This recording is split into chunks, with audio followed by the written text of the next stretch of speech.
There's a change happening in the way we live, the way we work, the way we spend our money and make our decisions.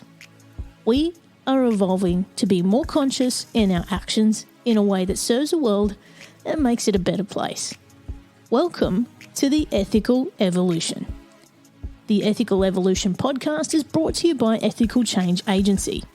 I'm Bindi, I'm the founder, and my mission is to help ethical entrepreneurs and holistic healers to find their voice through spiritual coaching and podcasting. I'm honoured to bring you the stories of those who create change through healing, kindness, innovation, purpose, and spirit. Understanding that to create collective change, we need to be the change. It all begins with us. Lyn Christian is an ICF-certified, master-certified coach and author with over 25 years' experience working with corporate and personal clients. Lyn was a director of innovation at Covey, an ambassador for the World Association for Business Coaches. Today, Lyn is a trusted advisor to various companies and has been a featured keynote speaker on stages such as TEDx. In this episode, we chat about Lyn's best-selling book, Soul Salt, Your Personal Field Guide to Confidence, Purpose and Fulfillment. How habits set you up for success and how investing in a coach will take you to the next level. Welcome, Lyn, to the Ethical Evolution. Thank you. I really appreciate the invitation. Now, I'm kind of excited to be with you today. You're joining us all the way from Utah in the States. For those people who've been living under a rock and don't know who you are, can you please go ahead and tell us? Yes, I'm a master certified coach through the International Coach Federation. I'm a TEDx speaker. I'm a competitive athlete in fencing. I'm a parent, a grandparent, a partner. I am a business owner, an entrepreneur, and someone who's really interested in progressive thought. Now, you also worked at the Franklin Covey Institute, is that right? I did, yes. I had 3 jobs there. I started as a writer and developer of content in their innovation group, worked up to be a project manager, and then was asked to be associate director over a project management innovation center, and then from there was asked to be the director of innovation for Franklin Covey coaching division. I must say I was a huge fan of Stephen Covey back in the day, and still live by the principles of the 7 Habits of Highly Effective People. Absolutely love that book, and those principles still, have merit today. They do, and a lot of your philosophy in your work really is around the habits we have, isn't it? It is. It's around the way we live, philosophies that we use to guide our lives, the beliefs, the values, those sorts of things. So when I worked at Franklin Covey, there was a lot of synergy. And also, I've checked out your TED Talk, which I absolutely love. For those who haven't seen it yet, do you want to tell us a little bit about what you cover there? Yes, and I actually came to Melbourne. I certified in multiple brain integration with Marvin Oka and Grant Suzalu after they had published Multiple Brain Integration, a neuroscience approach to inner wisdom. And I talk about how words are not just things. They're actually reflections of perceptions, concepts, constructs that we have within that we use to communicate and share those outwardly. And that we have more than the 4 brains in the head. We have a functional brain in the heart with 40,000 neurons and 500 million in our gut system, which starts here and goes to our back door. And that when we get in touch with that, we can do what my company is all about, find our truth so that we can live it. One of my entrepreneurial clients calls it her gut toaster. And it pops up when things are, the little toaster oven that pops up when things are right or not right. And so that's basically what I talked about, was that if we want to understand how to navigate our life, we get to the salt of our soul, and we all have access through conversations with our head, heart, and gut brain. And I absolutely adore that term, the salt of our soul. And your book is around that as well, isn't it? Yes, in the company. And I was named by clients. So I started coaching in 1998. I didn't formally become a company until 2002. And then I left Franklin Covey and went full time in 2004. Along the way, I took some of my best clients and asked them to talk marketing. And they said, you should be called Salt of the Soul. There's one part of what you do that's very tangible, and we can manage our time and our habits and our lives better. And then there's this part that's esoteric, Lynn, that we can't put our hands on it, but you just touch pieces of us that are nothing short of the soul. And so when the group said, well, you should be salt of the soul, it didn't roll off my tongue, but I thought, what if we transpose that and call it soul salt? And so that's how the company was named, by people who had experienced my coaching. And then when I wrote the book, it just seemed correct that the book should have that same title. I absolutely love it. And it really it does get to the heart of everything that you are about. And the thing I love about you that is very different to other coaches that we traditionally see in your field is that you do have that connection with the soul. There's that more the inner workings of us more so than the external hustle and the winning and all of that kind of stuff.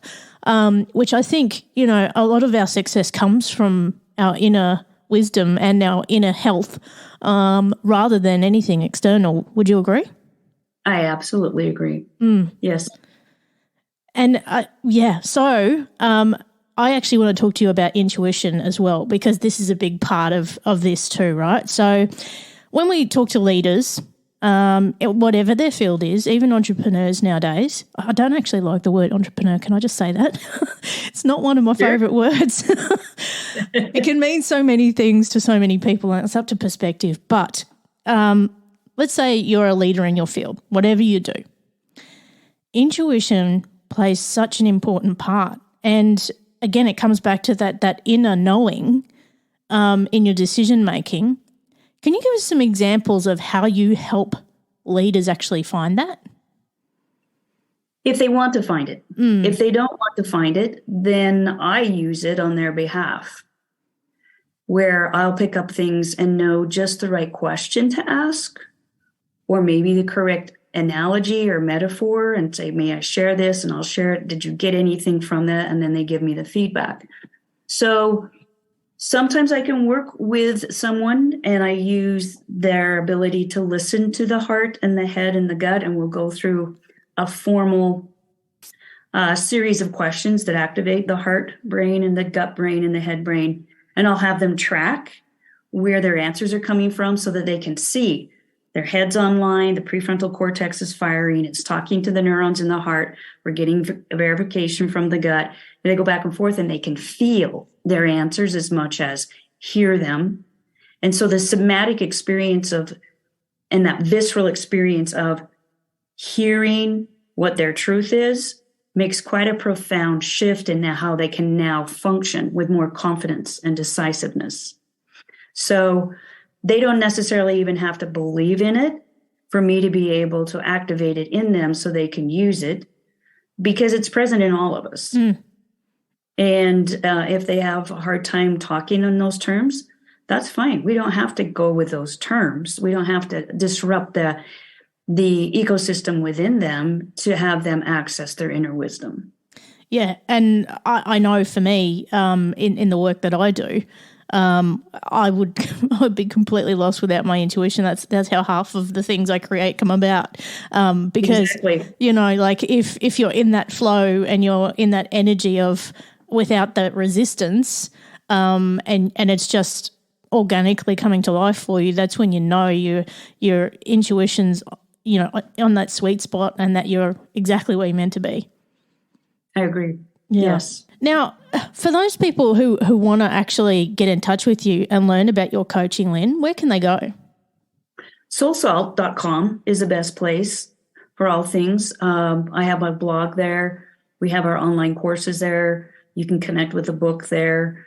I'm more active on Instagram on Soul Salt Instagram, or even my personal Instagram, which is LYN, Lyn is short, Christian.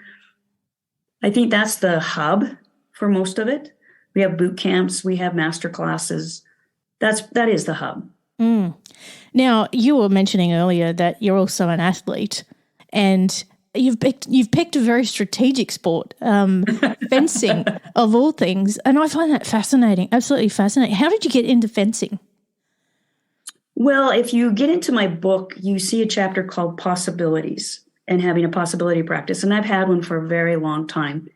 There are many heart dreams, aspirations, notions, wishes that we all have, and they gurgle up across a lifetime. And I pay attention to those.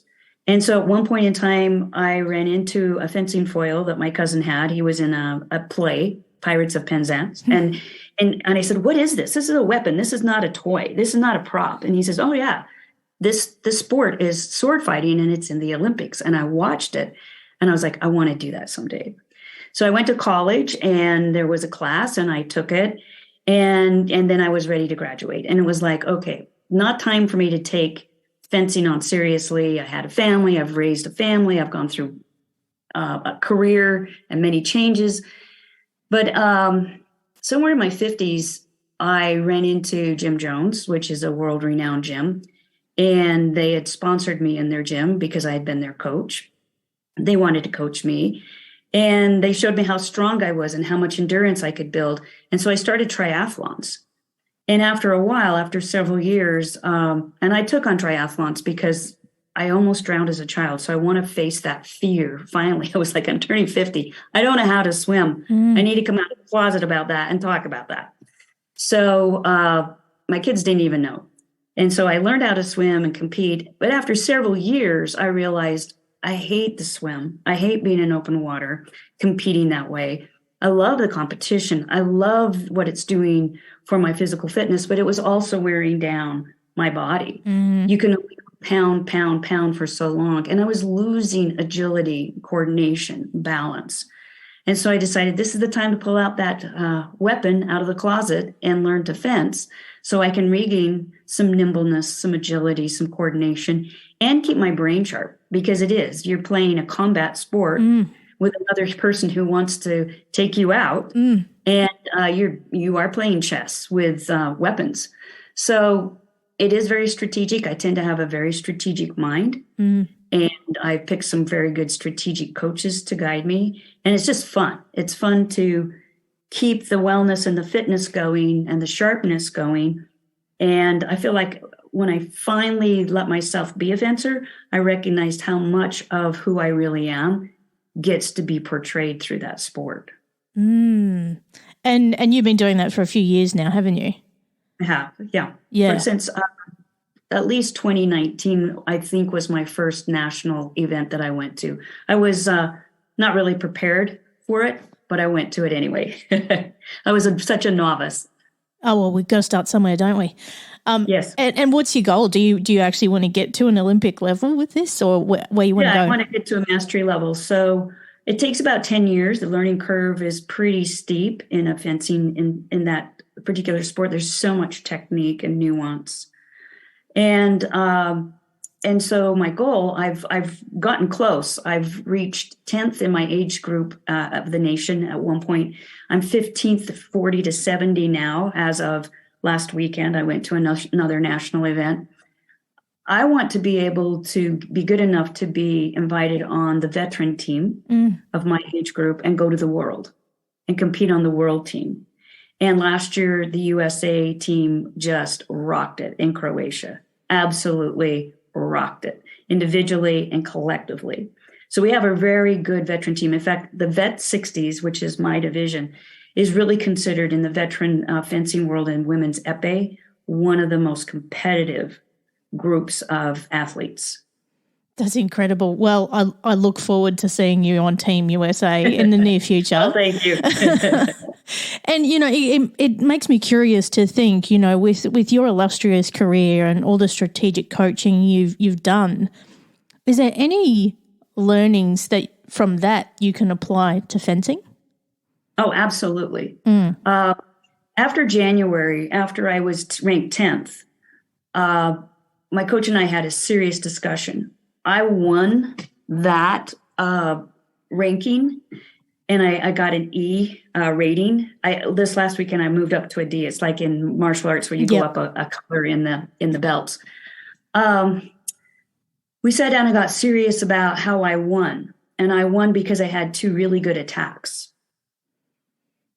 And we recognized that if that's good, but if you want to go for mastery, I needed to blow my game up, take away what I was really good at, learn the things that I hadn't learned yet, and then piece them back together. And that's where we are. There are times when I'm working with an executive or an innovator or small business owner where what got them to a certain level of success is not going to get them to the next level. And you need to blow your game up. You need to stop relying on the 1 or 2 tricks that you have that are working, because if you want to go to the next level, you have to have a full bag of tricks. You have to really have a broader area of expertise. And that's what I was able to display on Monday of this week. And my coach literally was like, it was beautiful to watch you piece things together. And when you were on, you were amazing to watch. It was so fun. I remember coming off the piste in my second DE, direct elimination, and hearing a small crowd cheering for me. And I looked over, and there was a collective of about 10 people, some from my club and other people who were just there for me. And I was like, oh my goodness.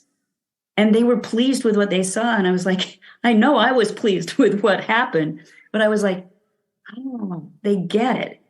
I want to give those kinds of experiences to my clients. I know the rigor of discipline. I spend 20 to 25 hours a week just on my fencing and my fitness. And so I know what it takes if you're going to go to the next level in anything. The focus you need to have, the consistency you need to have, the knowledge, the coaching base you need to have, the learning you're willing to do, the repetition, the one more time you've got to go out there and beat the blade on that dummy. I know by applying what I do in fencing assists me to understand being in the trenches, being a novice, being afraid, facing down an opponent, making decisions in the moment, messing up, and then picking yourself up and going again. So by fencing, I really call it my lab of personal growth that I can reference so that when one of my clients is in a similar vulnerable spot, absolutely can empathize with them, but even more importantly, have compassion and wisdom of how to support them. Yeah, it absolutely makes sense. And, mastery, we talk about those habits again. We come back to those habits. And, I think I was reading an article of yours where, you talk about starting out your day, and really those habits at the beginning of your day really set the stage for your entire day and how it rolls out. Yes. Do you want to tell us how you start your days and how those habits help you? I will tell you how. It's probably mundane for people to hear, but I'd be happy. One way, I'll just give the overview. One way they help me is they give me an entree to the day where I've literally set myself up for success. And I also feel like I'm ready to enter. So the first thing I do is 2 minutes of meditation. It's a body meditation I learned from Emily Nagoski out of one of her books, Come As You Are. And it just gets you grounded. And then I do 1 minute of focus. And that's from Huberman's work on how to stay focused. It also, those 2 things help me stay really calm and centered anytime I need those just before a big event, like I'm on the strip and I'm waiting for this champ to come over and see if I can do anything against this 40-year-old champion. That gives you that stillness. So I start with a quietness. I don't even turn on my phone, and I don't turn on any lights. I do that with the light of day that might be coming through the windows. And then I do a stretching routine. And I even wake up my hands and my feet, like it's a whole body sort of thing. I might do some thoracic stretches by hanging on a bar. And then I go downstairs and I get the dogs out, and I get a lot of first light in my eyes for sleep purposes. And then my partner and I do, we have tuning forks, and we do an electric, we use the tuning forks to wake up our bodies. There's a whole thing about sound and vibration. And then it's feeding the dogs, getting them out one more walk. And then I do 30 minutes of footwork for fencing and blade work, shower, get ready, get some breakfast, and go to work. All of that happens, between the time I wake up and the time that work starts. And then there's an after work routine and there's a winding down for a bed routine. So I have everything written up. I have a trainer that's written a program for me. I follow the whole 30 food program Monday through Friday. I embellish it a little bit on weekends if I want some ice cream or a cookie or something, or I might have a beer. But that's really a lot of routine, a lot of ritual, a lot of repetition, and a lot of mindfulness that just sustains and supports me to be quiet and still so I can hear my inner wisdom and be prepared to listen astutely and be attuned in to my clients. And I was speaking with a fitness coach recently from Florida, and they were talking about getting up incredibly early every morning, and not sleeping in. And I think he gets up at like 3 a.m. or something silly. But there's people like Mark Wahlberg who get up at 4 a.m. He's got the 4 a.m. club. Do you have any philosophies about getting up early and getting into the day early, and going with those circadian rhythms? Well, I think that's the key, isn't it, Mindy, is finding your circadian rhythms. The one thing I get cautious about, and I'm not saying that these people are not also prescribing to this, we need our sleep. We do. 7 hours, 8 hours, 9 hours. I raised 3 children and often on my own. Single parent, and I know what it's like to go to bed at 10:30, get up at 5:30, to get everything done, to take care of 3 children, yourself, and a job and a home. Now that I'm in a position, I wake up at 6:15, 6:30, and then I let myself wake myself up on Sundays. Saturday, I have an relatively early morning open fencing that I attend. So the one thing that a lot of us need to be aware of is what our sleep requirements are and fulfilling those. Because without sleep, it's just like being drunk or drugged.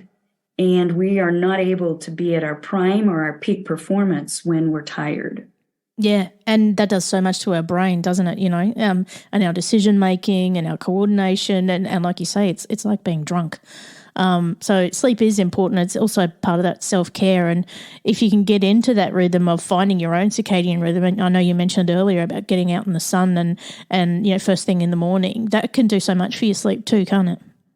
Yes, it can. So anybody who wants to follow this, you can look at Andrew Huberman out of Stanford in California. He has a great podcast called the Huberman Lab. And if you look at about sleep and focus and those kinds of things, there's just nothing that can beat getting up in the morning and getting that first light from the daylight, the sun, even before the sun comes up. And then the other thing that I do is go out with the dogs once or twice at night as the evening is coming on and the lower level light, or even if the sun's beyond the horizon and you just have the sun glow, that tells your body, back to the hunter-gatherer times, yes, now it's time to sleep. We'll get up in the morning again, and when that light hits us and you get that into your ocular system, it's go time. But it's really hard to sleep if you're messing with screens. You have screens in front of you, and it's the last thing you see or the first thing that you see. Yeah, I mean, you can tell it. You go without looking at a screen for the first 45 minutes of your day, and as soon as the screen goes on, your brain changes gears. Yeah. Yep. Totally. And I work in digital, and so I'm constantly in front of a screen. And on weekends, I try to at least find a good chunk of time where I'm away from a computer, away from a screen of some kind. And it makes a world of difference. It really does. Yeah, you're right. Yeah. Now, one of the things that, as I'm also a coach, but I'm more of a spiritual coach, people find they don't think they need to invest in a coach, which, budgets are tight nowadays. I get it. But I was recently talking to someone who is a recovered addict, and they've actually employed a coach to help them be a coach. And their approach has just been incredible. And I think one of the things we forget is that we can't do everything by ourselves. Like you were saying before, it's having that toolkit for mastery. So, you've got to max things out beyond what you know, and you can't do that on your own. Can you tell us why you think coaching for people who want to take it to the next level is so important? Yeah.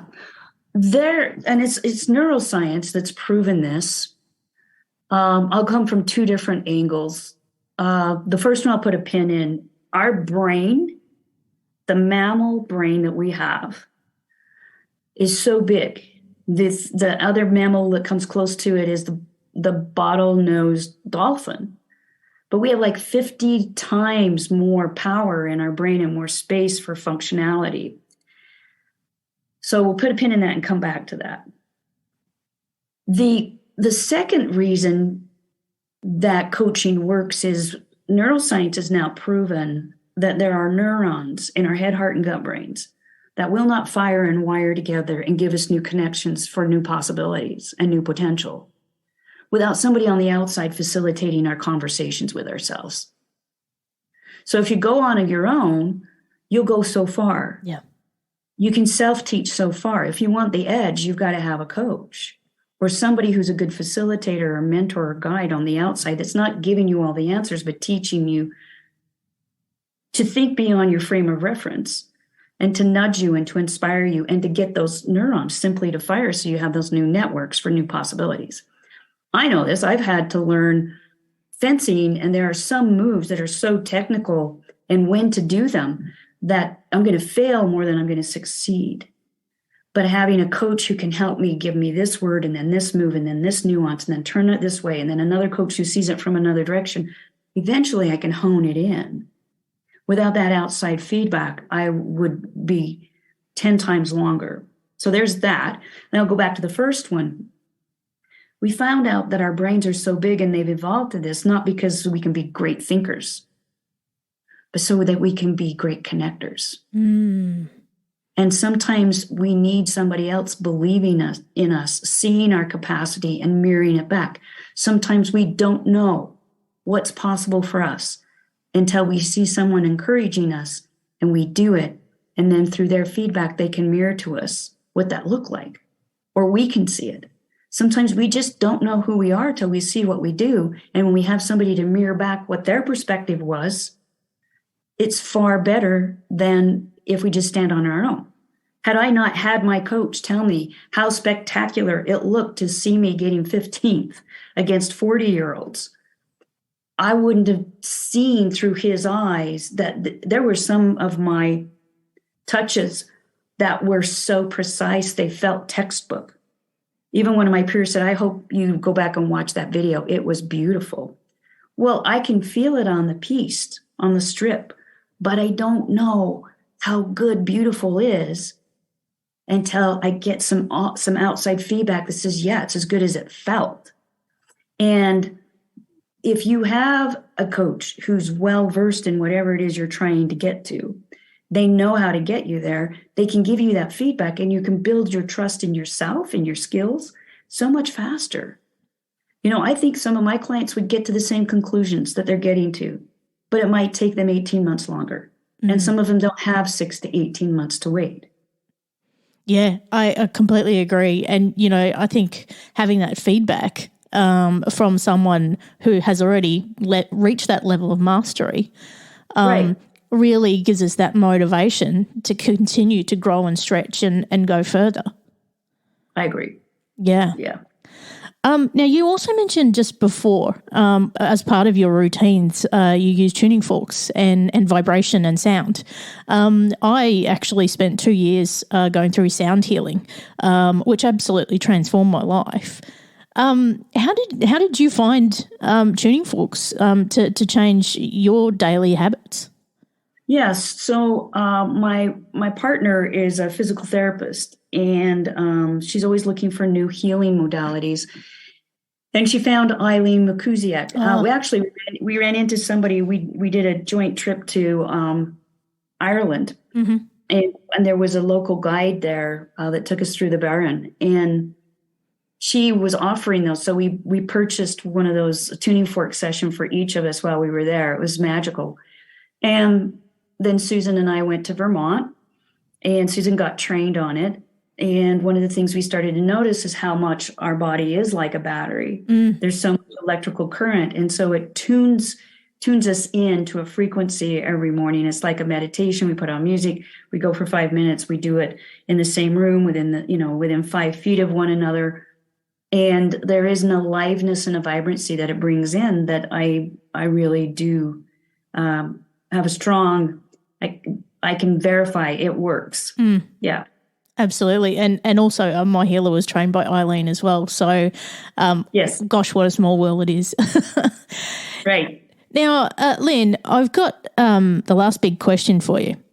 What's the change you'd like to see in the world, and how can we bring it to life?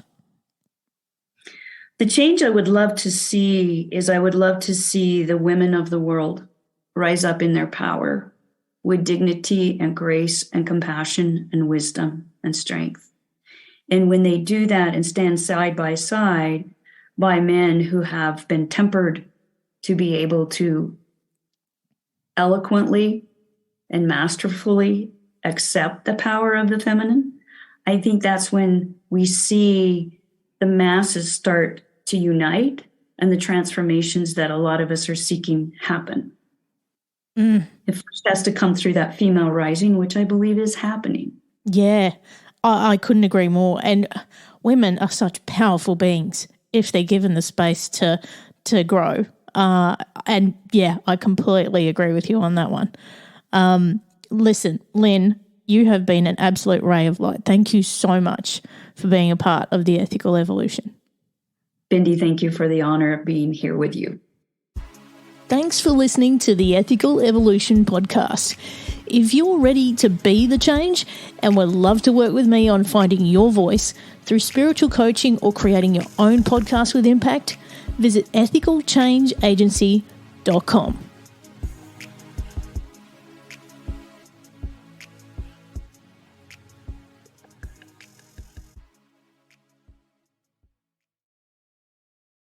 All right.